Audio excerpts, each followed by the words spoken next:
नमस्कार, प्रणाम, जय हिंद फ्रेंड्स। मैं प्रभाकर सर और आप देख रहे हैं Prabhakar academy YouTube channel. Friends, इस वीडियो में हम लोग डिस्कस करेंगे प्रीवियस ईयर क्वेश्चंस को जो कि सीटेट में पूछे गए हैं सीडीपी के।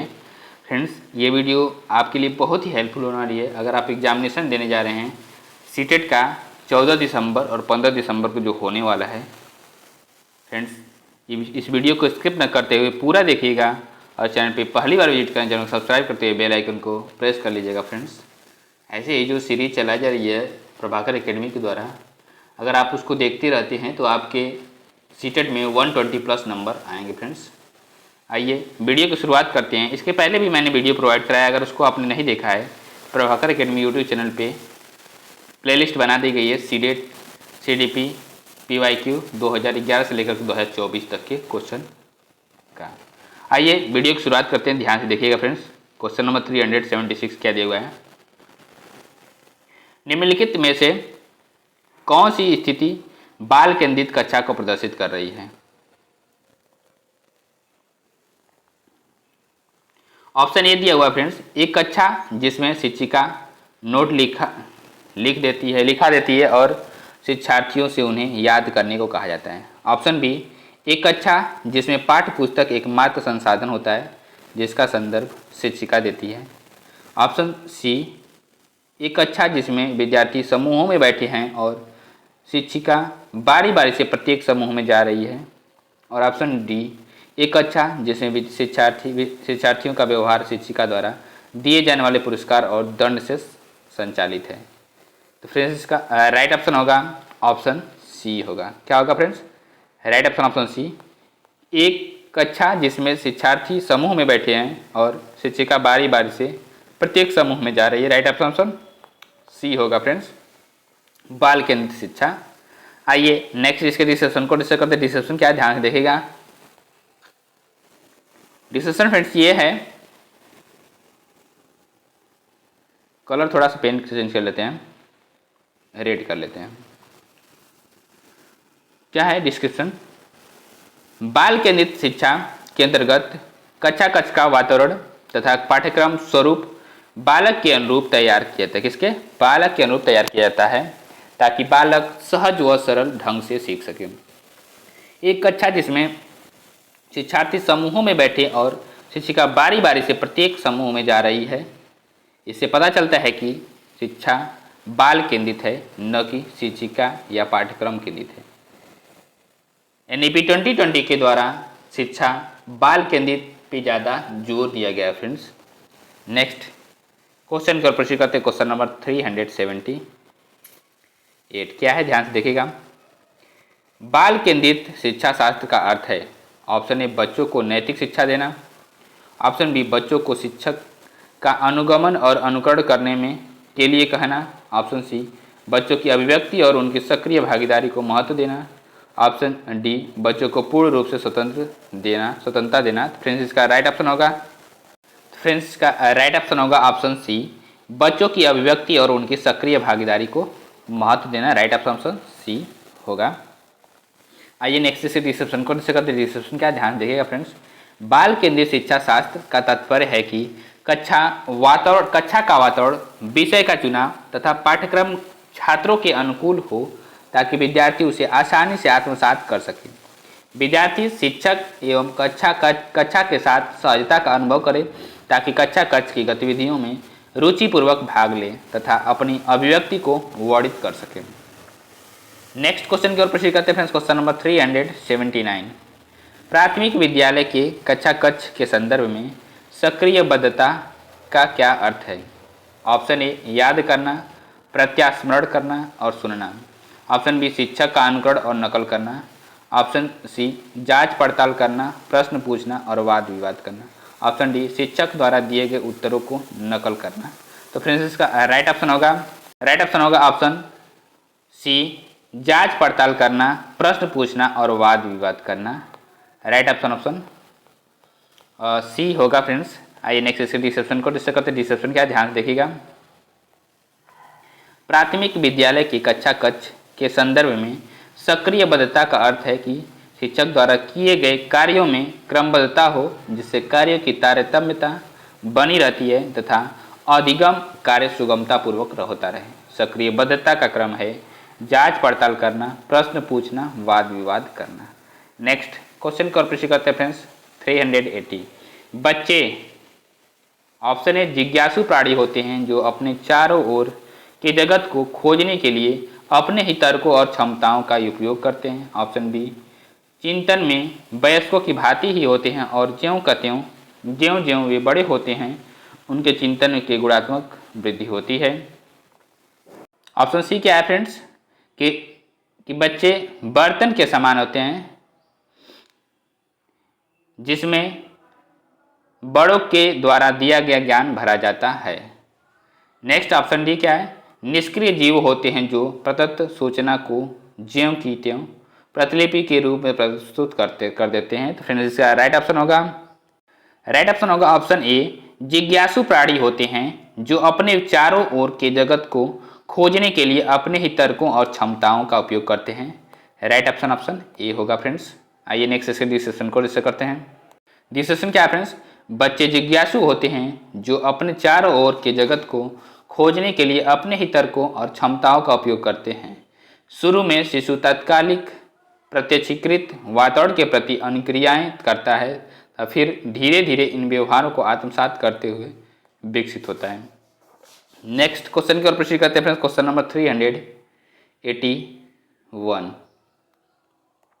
बच्चों में ज्ञान की रचना करने और अर्थ का निर्माण करने की क्षमता होती है। इस परिप्रेक्ष्य में एक शिक्षक की भूमिका है। ऑप्शन ए तालमेल बैठाने वालों की, ऑप्शन बी संप्रेषक और व्याख्याता की, ऑप्शन सी सुगमकर्ता की और ऑप्शन डी निर्देशक की। तो फ्रेंड्स इसका राइट ऑप्शन होगा ऑप्शन सी सुगमकर्ता की, मीन्स फैसिलिटेटर की भूमिका है। राइट ऑप्शन सी होगा फ्रेंड्स। आइए नेक्स्ट इसके डिस्क्रिप्शन को डिस्कस करते हैं। डिस्क्रिप्शन क्या ध्यान से देखिएगा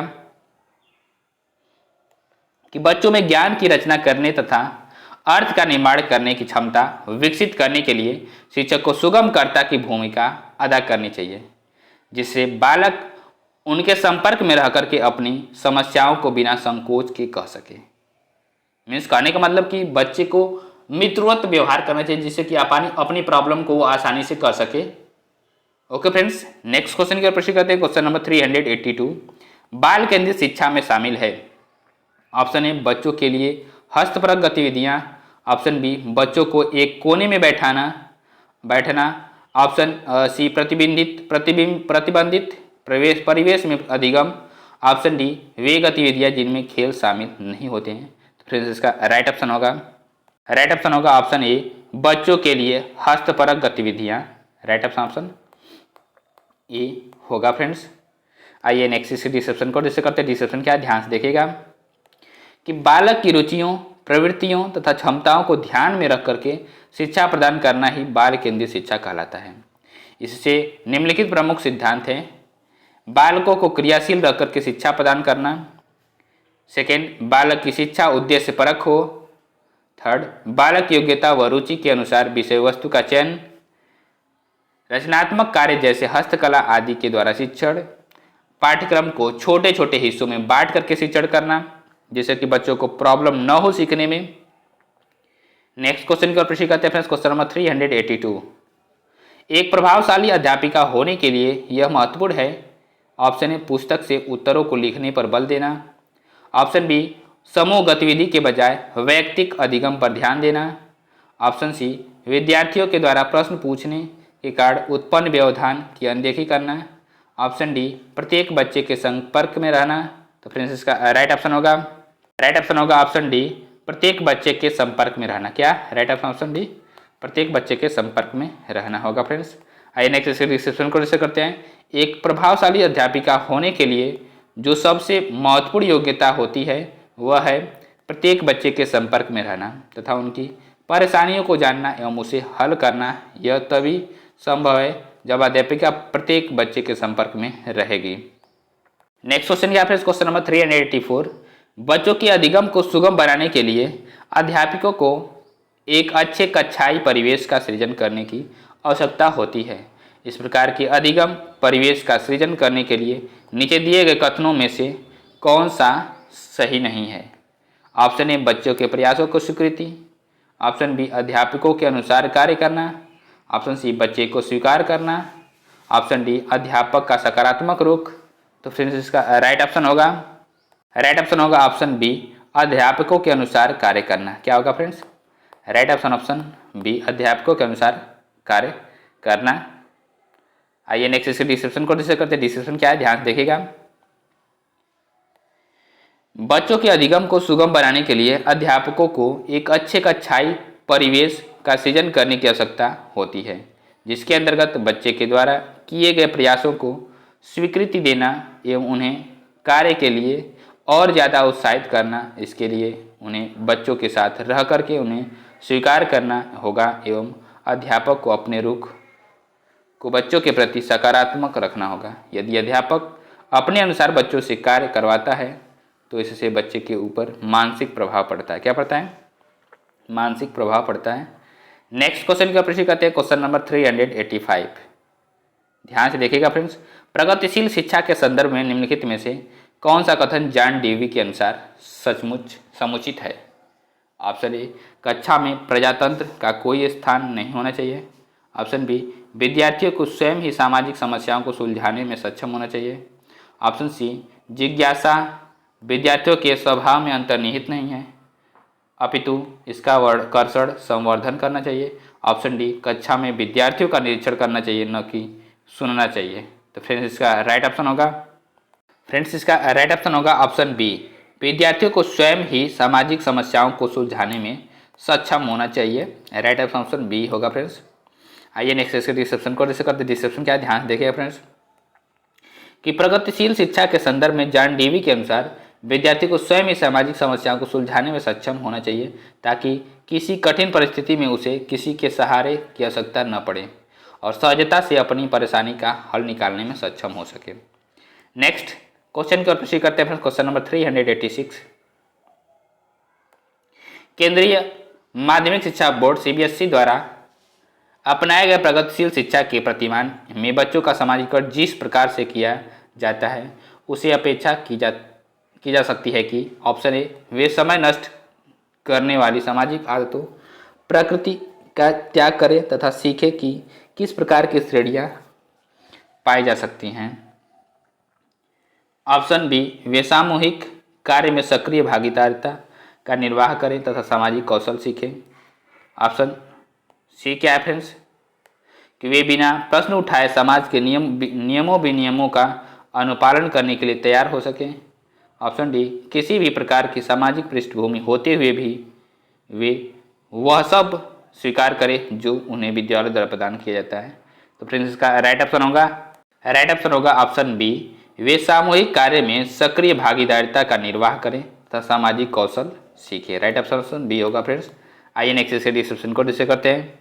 डिस्क्रिप्शन क्या है फ्रेंड्स कि केंद्रीय माध्यमिक शिक्षा बोर्ड CBSE द्वारा अपनाए गए प्रगतिशील शिक्षा के प्रतिमान में बच्चों का सामाजिकरण जिस प्रकार से किया जाता है उससे हम अपेक्षा कर सकते हैं कि सामाजिक सामूहिक और समाज देश आदि के भले के लिए तथा जिन कार्यों में भाग लेने पर उनकी शिक्षा मानसिक बुद्धि में विकास हो उनमें अवश्य भाग ले, अतः वे सामूहिक कार्य में सक्रिय भागीदारिता का निर्वाह करें तथा सामाजिक कौशल भी सीखें। नेक्स्ट क्वेश्चन का प्रश्न करते हैं फ्रेंड्स। क्वेश्चन नंबर 387 क्या है, ध्यान से देखिएगा फ्रेंड्स कि प्राथमिक कक्षा में सकारात्मक वातावरण निर्मित करने के लिए एक शिक्षक को ऑप्शन ए विभेद नहीं करना चाहिए और प्रत्येक बच्चे के लिए समान लक्ष्य सुनिश्चित करने चाहिए, ऑप्शन बी समूह गतिविधियों के दौरान समाज मिति के आधार पर उन्हें अपने समूह बनाने की अनुमति देनी चाहिए, ऑप्शन सी सकारात्मक अंत वाली कहानियाँ सुनानी चाहिए, ऑप्शन डी सुबह प्रत्येक बच्चे का अधिक अभिवादन करना चाहिए। फ्रेंड्स इसका राइट ऑप्शन होगा ऑप्शन ए विभेद नहीं करना चाहिए और प्रत्येक बच्चे के लिए सामान्य लक्ष्य सुनिश्चित करने चाहिए। राइट ऑप्शन ए होगा फ्रेंड्स। आइए नेक्स्ट इस डिस्क्रिप्शन को डिस्कस करते हैं। डिस्क्रिप्शन क्या, ध्यान से देखिएगा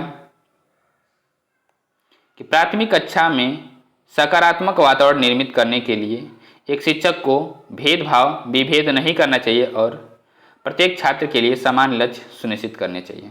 नेक्स्ट क्वेश्चन का प्रश्न करते हैं फ्रेंड्स। क्वेश्चन नंबर 388 नर्सरी कक्षा में शुरुआत करने के लिए कौन सी विषय वस्तु थीम सबसे अच्छा है? ऑप्शन ए मेरा परिवार, मेरा विद्यालय, ऑप्शन ए, ऑप्शन बी मेरा परिवार, ऑप्शन सी मेरा प्रिय मित्र और ऑप्शन डी मेरा पड़ोस। तो फ्रेंड्स इसका राइट ऑप्शन होगा ऑप्शन बी मेरा परिवार। क्या होगा फ्रेंड्स? राइट ऑप्शन बी मेरा परिवार होगा। आइए नेक्स्ट से डिस्कशन को डिस्कस करते हैं। डिस्कशन क्या, ध्यान से देखिएगा। नर्सरी कक्षा में शुरुआत करने के लिए मेरा परिवार विषय वस्तु सबसे अच्छी है, क्योंकि नर्सरी कक्षा में बालक को विद्यालय, मित्र, पड़ोस के बारे में ज्ञान नहीं होता है, लेकिन परिवार से संबंधित जैसे माता पिता, भाई बहन आदि के बारे में कुछ ज्ञान होता है। नेक्स्ट क्वेश्चन की ओर प्रश्न करते हैं फ्रेंड्स। Question number 389। जब एक निर्योग्य बच्चा पहली बार विद्यालय आता है तो शिक्षक को क्या करना चाहिए? ऑप्शन ए बच्चे की निर्योग्यता के अनुसार उसे विशेष विद्यालय में भेजने का प्रस्ताव देना चाहिए, ऑप्शन बी उसे अन्य विद्यार्थियों से अलग रखना चाहिए, ऑप्शन सी सहकारी योजना विकसित करने के लिए बच्चों को माता पिता के साथ चर्चा करनी चाहिए, ऑप्शन डी प्रवेश परीक्षा लेनी चाहिए। तो फ्रेंड्स इसका राइट ऑप्शन होगा ऑप्शन सी सहकारी योजना विकसित करने के लिए बच्चों के माता पिता के साथ चर्चा करना चाहिए। राइट ऑप्शन सी होगा फ्रेंड्स। आइए नेक्स्ट डिस्क्रिप्शन को डिस्कस करते हैं। डिस्क्रिप्शन क्या, ध्यान से देखिएगा फ्रेंड्स कि जब एक निर्योग्य बच्चा पहली बार विद्यालय आता है, सहकारी योजना विकसित करने के लिए बच्चों के माता पिता के साथ चर्चा करनी चाहिए। नेक्स्ट क्वेश्चन का प्रश्न करते हैं। Question number 390। निम्नलिखित में से कौन सी प्रगतिशील शिक्षा की विशेषता है? ऑप्शन ए केवल प्रस्तावित पाठ्यपुस्तकों पर आधारित अनुदेश, ऑप्शन बी परीक्षाओं में अच्छे अंक प्राप्त करने पर बल, ऑप्शन सी बार बार ली जाने वाली परीक्षाएं और ऑप्शन डी समय सारणी और बैठने की व्यवस्था में लचीलापन। तो फ्रेंड्स इसका राइट ऑप्शन होगा ऑप्शन डी समय सारणी और बैठने की व्यवस्था में लचीलापन। राइट ऑप्शन डी होगा फ्रेंड्स। आइए नेक्स्ट से डिस्क्रिप्शन को डिस्कस करते हैं कि प्रगतिशील शिक्षा से तात्पर्य है विषय वस्तु को समय सारणी के अनुसार पढ़ाने में लचीलापन एवं छात्रों के बैठने की व्यवस्था में लचीलापन लाना। नेक्स्ट क्वेश्चन की ओर प्रश्न करते हैं फ्रेंड्स। नेक्स्ट क्वेश्चन क्या है फ्रेंड्स? Question number 391। शिक्षण से अधिगम पर बल देने वाला परिवर्तन हो सकता है। ऑप्शन ए बाल केंद्रित शिक्षा पद्धति अपना करके, ऑप्शन बी रटने को प्रोत्साहित करके, ऑप्शन सी अग्र शिक्षण की तकनीकी अपना करके, ऑप्शन डी परीक्षा परिणामों पर केंद्रित होकर के। तो फ्रेंड्स इसका राइट ऑप्शन होगा ऑप्शन ए बाल केंद्रित शिक्षा पद्धति अपना करके। राइट ऑप्शन ए होगा फ्रेंड्स। आइए नेक्स्ट इसके डिस्क्रिप्शन को डिस्कस करते हैं। डिस्क्रिप्शन क्या है, ध्यान से देखिएगा फ्रेंड्स कि बाल केंद्रित शिक्षा पद्धति अपना करके शिक्षण से अधिगम पर बल देने वाला परिवर्तन हो सकता है। नेक्स्ट क्वेश्चन का प्रश्न करते हैं। Question number 392। शिक्षा के क्षेत्र में पाठ्यचर्या शब्दावली डैश की ओर संकेत करते हैं। ऑप्शन ए विद्यालय का संपूर्ण कार्यक्रम जिसमें विद्यार्थी प्रतिदिन अनुभव प्राप्त करते हैं, और ऑप्शन बी मूल्यांकन प्रक्रिया, ऑप्शन सी कक्षा में प्रयुक्त की जाने वाली पाठ्य सामग्री, ऑप्शन डी शिक्षण पद्धति एवं पढ़ाई जाने वाली विषय वस्तु। तो फ्रेंड्स इसका राइट ऑप्शन होगा ऑप्शन ए विद्यालय का संपूर्ण कार्यक्रम जिसमें विद्यार्थी प्रतिदिन अनुभव प्राप्त करते हैं। राइट ऑप्शन ए होगा फ्रेंड्स। आइए नेक्स्ट इसके डिस्क्रिप्शन को डिस्कस करते हैं। डिस्क्रिप्शन क्या है, ध्यान से देखिएगा फ्रेंड्स कि शिक्षा क्षेत्र में पाठ्यचर्या शब्दावली विद्यालय के संपूर्ण कार्यक्रम जिसमें विद्यार्थी प्रतिदिन अनुभव प्राप्त करते हैं की ओर संकेत करती है। नेक्स्ट क्वेश्चन का प्रश्न करते हैं। Question number 393। प्राथमिक स्तर पर एक शिक्षक में निम्न में से किसे सबसे महत्वपूर्ण विशेषता मानना चाहिए? तो ऑप्शन ए धैर्य और दृढ़ता को, ऑप्शन बी शिक्षण पद्धतियों और विषयों के ज्ञान में दक्षता को, ऑप्शन सी अति मानक भाषा में पढ़ाने की में दक्षता को, ऑप्शन डी पढ़ाने की उत्सुकता को। फ्रेंड्स इसका राइट ऑप्शन होगा ऑप्शन ए धैर्य और दृढ़ता को। क्या होगा फ्रेंड्स? राइट ऑप्शन ए धैर्य और दृढ़ता को होगा। आइए नेक्स्ट इसके डिस्क्रिप्शन को डिस्कस करते हैं। डिस्क्रिप्शन क्या है, ध्यान से देखिएगा।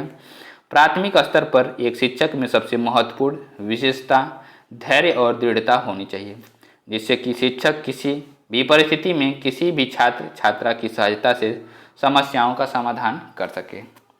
नेक्स्ट क्वेश्चन का प्रश्न करते हैं, क्वेश्चन नंबर 394।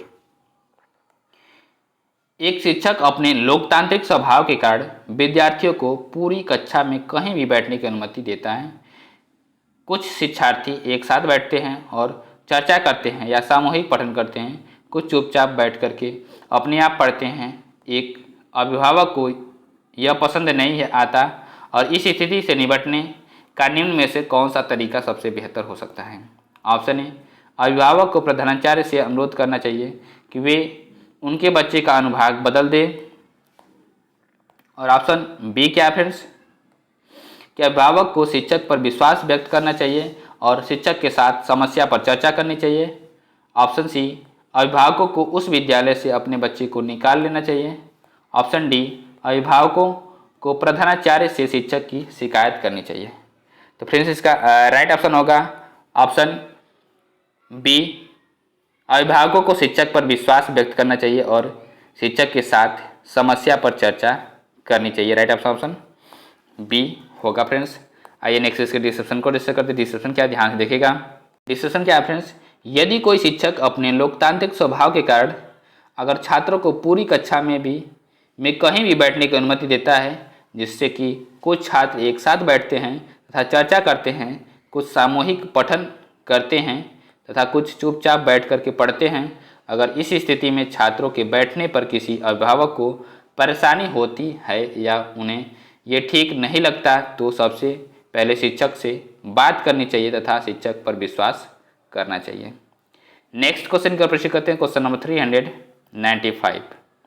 एक प्रगतिशील कक्षा में ऑप्शन ए, ज्ञान की संरचना के लिए प्रचुर मौके प्रदान करने चाहिए। ऑप्शन बी, विद्यार्थियों को उनके अकादमिक अंकों के आधार पर नामांकित करना चाहिए। ऑप्शन सी, अध्यापक को अटल पाठ्यक्रम का पालन करना चाहिए। ऑप्शन डी, विद्यार्थियों में प्रतिस्पर्धा पर बल देना चाहिए। तो फ्रेंड्स इसका राइट ऑप्शन होगा ऑप्शन ए, ज्ञान की संरचना के लिए प्रचुर मौके देना चाहिए एक प्रगतिशील कक्षा में। राइट ऑप्शन ए होगा फ्रेंड्स। आइए नेक्स्ट इसकी डिस्क्रिप्शन को डिस्कस करते हैं। डिस्क्रिप्शन क्या है, ध्यान से देखिएगा फ्रेंड्स। एक प्रगतिशील कक्षा में ज्ञान की संरचना के लिए प्रचुर मौके प्रदान करने चाहिए। एक प्रगतिशील कक्षा बाल केंद्रित कक्षा होती है। क्या होती है? चाइल्ड सेंटर्ड कक्षा होती है, जिसमें विद्यार्थी सक्रिय रह करके अपने ज्ञान का निर्माण स्वयं करते हैं। इसलिए एक प्रगतिशील कक्षा में शिक्षक की भूमिका मात्र सुलभकर्ता और सहयोगकर्ता होती है। अतः प्रगतिशील कक्षा में शिक्षक विभिन्न प्रकार की अधिगम परिस्थितियों का निर्माण करता है और विद्यार्थी उसमें सक्रियता से भाग लेकर के अधिगम अनुभव प्राप्त करते हैं। नेक्स्ट क्वेश्चन का प्रश्न करते हैं, क्वेश्चन नंबर 396। छात्र केंद्रित शिक्षा शास्त्र की क्या विशेषता है? ऑप्शन ए, यंत्रवत याद करना। ऑप्शन बी, योग्यता के आधार पर विद्यार्थियों को नामांकित करना तथा वर्गीकरण करना। ऑप्शन सी, केवल पाठ्य पुस्तकों पर निर्भर होना। ऑप्शन डी, बच्चों के अनुभवों को प्रमुखता देना। फ्रेंड्स इसका राइट ऑप्शन होगा ऑप्शन डी, बच्चों के अनुभवों को प्रमुखता देना। राइट ऑप्शन डी होगा फ्रेंड्स। छात्र केंद्रित शिक्षा शास्त्र की विशेषता है। राइट ऑप्शन डी होगा फ्रेंड्स। आइए नेक्स्ट इसके डिस्क्रिप्शन को डिस्कस करते हैं। डिस्क्रिप्शन क्या, ध्यान से देखेगा कि छात्र केंद्रित शिक्षा शास्त्र में बच्चे के अनुभवों को प्रमुखता दी जाती है। बाल केंद्रित शिक्षा में बालकों की रुचियाँ, योग्यताओं, क्षमताओं, मनोवृत्तियों, पूर्व अनुभवों, विचारों आदि को महत्व दिया जाता है तथा इसी के अनुसार शिक्षण विधियों, पाठ्यक्रमों और अधिगम परिस्थितियों का निर्माण किया जाता है, जिसमें छात्र सक्रिय सहभागिता के द्वारा अधिगम अनुभव प्राप्त करते हैं। नेक्स्ट क्वेश्चन जो रहेगा वो बौद्धिकता के निर्माण का विवेचित संदर्भ से रिलेटेड क्वेश्चंस रहेंगे फ्रेंड्स, तो ध्यान से देखिएगा। 397 बुद्धिलब्धि IQ परीक्षणों की आलोचना प्रायः क्यों की जाती है? ऑप्शन ए, कौशलों की विस्तृत श्रृंखला को मापने की उनकी क्षमता। ऑप्शन बी, प्रत्यक्ष रूप से पाश्चात्य संस्कृति के प्रभाव से ग्रसित। ऑप्शन सी, बुद्धि पर सामाजिक प्रभाव का अवबोधन। ऑप्शन डी, संज्ञान पर भावनाओं के प्रभाव का अतिशय प्राकलन। तो फ्रेंड्स इसका राइट ऑप्शन होगा ऑप्शन डी, ऑप्शन बी, प्रत्यक्ष रूप से पाश्चात्य संस्कृति के प्रभाव से ग्रसित। राइट ऑप्शन बी होगा फ्रेंड्स। आइए नेक्स्ट इसके डिस्क्रिप्शन को डिस्कस करते हैं। डिस्क्रिप्शन क्या है, ध्यान से देखेगा। बुद्धि परीक्षण संज्ञानात्मक क्षमता परीक्षणों पर नस्लीय और सांस्कृतिक रूप से विविध छात्राओं के तुलनात्मक रूप से कम प्रदर्शन के लिए व्याख्याओं और स्पष्टीकरणों पर विशेष ध्यान देते हैं। अधिकांश शोध ने काले छात्रों के परीक्षण प्रदर्शन और काले श्वेत की बुद्धि लब्धि के अंतर को लक्षित किया है। बुद्धि परीक्षणों में सांस्कृतिक पूर्वाग्रह होते हैं। इनमें दृढ़ पूर्वाग्रह होता है जो श्वेत मध्यम वर्ग के समूहों के पक्ष में होता है। इसलिए इन सभी संदर्भों से हम मान सकते हैं कि बुद्धि का मापने के लिए बुद्धि लब्धि परीक्षणों के प्रयोग की आलोचना की गई है, क्योंकि कई परीक्षणों में सांस्कृतिक पक्षपात झलकता है, अर्थात यह प्रत्यक्ष रूप से पाश्चात्य संस्कृति के प्रभाव से ग्रसित है। नेक्स्ट क्वेश्चन का प्रश्न करते हैं फ्रेंड्स, क्वेश्चन नंबर 398। बुद्धि लब्धि IQ परीक्षण की आलोचना करने का आधार क्या है? ऑप्शन ए पक्षपाती मानदंड, ऑप्शन बी गुणात्मक आकलन का प्रयोग, ऑप्शन सी सांस्कृतिक संवेदनशीलता को ध्यान में रखना और ऑप्शन डी बच्चे के सामाजिक परिप्रेक्ष्य को शामिल करना।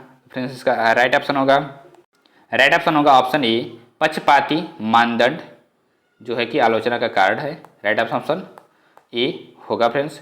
आइए नेक्स्ट इसके डिस्क्रिप्शन को डिस्कस करते हैं। डिस्क्रिप्शन क्या ध्यान से देखेगा। बुद्धि लब्धि IQ परीक्षणों की आलोचना करने का आधार पक्षपाती मानदंड है। पक्षपाती मानदंड काफ़ी हद तक पूर्वाग्रह से जुड़ा होता है। यही आधार है कि इसकी आलोचना कुछ मनोवैज्ञानिकों ने की है, जबकि गुणात्मक आकलन का प्रयोग सांस्कृतिक संवेदनशीलता को ध्यान में रखना और बच्चे के सामाजिक परिप्रेक्ष्य को शामिल करने से बच्चे सहज रूप से एवं सकारात्मक रूप से सीखते हैं और अभिप्रेरित भी होते हैं।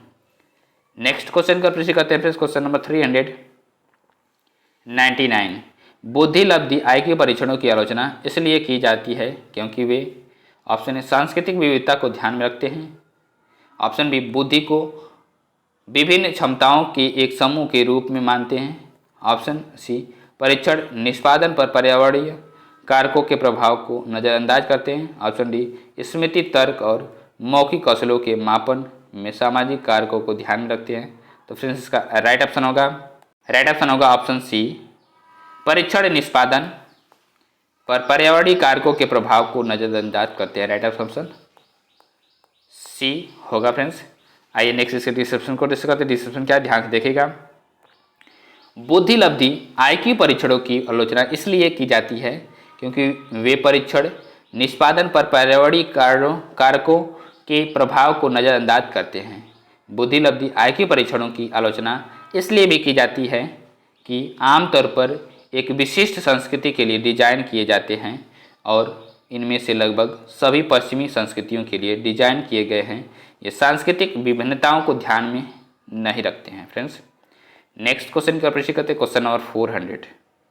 क्वेश्चन नंबर 400 क्या है ध्यान से देखिएगा फ्रेंड्स कि बुद्धि लब्धि IQ परीक्षणों के संदर्भ में निम्नलिखित में से कौन सा कथन सही है। ऑप्शन ए वे बहुत व्यापक तरीके से बुद्धि को मापते हैं, ऑप्शन बी बुद्धि लब्धि परीक्षणों में मापने की एक निश्चित प्रकार की त्रुटि है, ऑप्शन सी बुद्धि लब्धि परीक्षण किसी भी प्रकार के सांस्कृतिक पूर्वाग्रह से मुक्त है, ऑप्शन डी बुद्धि लब्धि परीक्षण हमेशा अत्यधिक विश्वसनीय होते हैं। फ्रेंड्स इसका राइट